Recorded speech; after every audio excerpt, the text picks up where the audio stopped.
Today, we're going to talk about carbon and why you can think of it as the ultimate Lego brick of life. And to kick things off, I've got a question for you. What could you possibly have in common with a diamond? I know it sounds like a trick question, but the answer connects you to just about every living thing on this planet. Believe it or not, you and that diamond, you're both built by the same master builder. Think about that for a second. The very same element is responsible for your soft skin and for that rock-hard crystal. And that master builder is the carbon atom.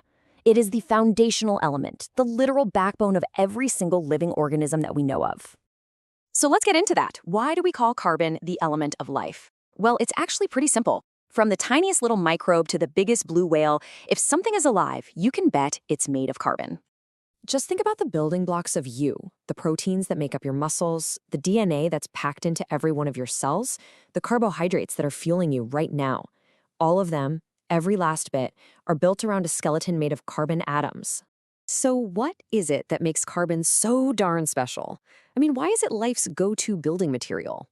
The answer lies in one very simple but incredibly powerful property. The magic number for carbon is 4.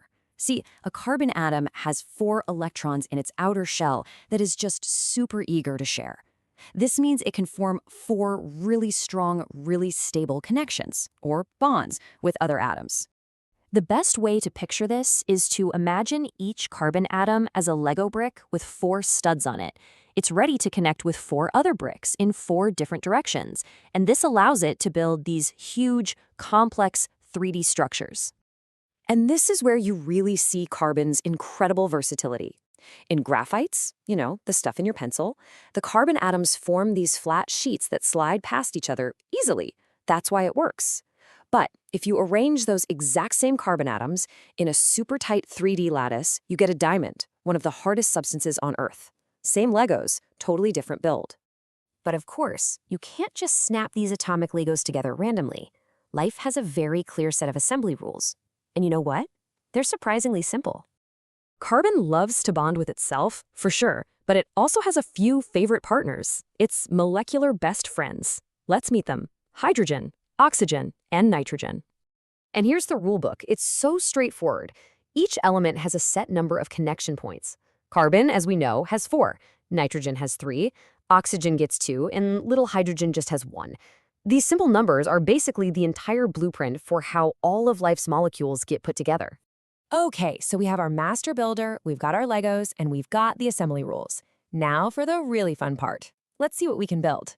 This is where the true diversity of life really begins to take shape. You see, pretty much every organic molecule starts with a backbone of carbon atoms, all chained together.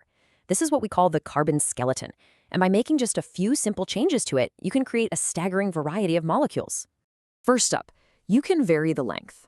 You could have a short little chain like ethane with 2 carbons, or a longer one like propane with 3.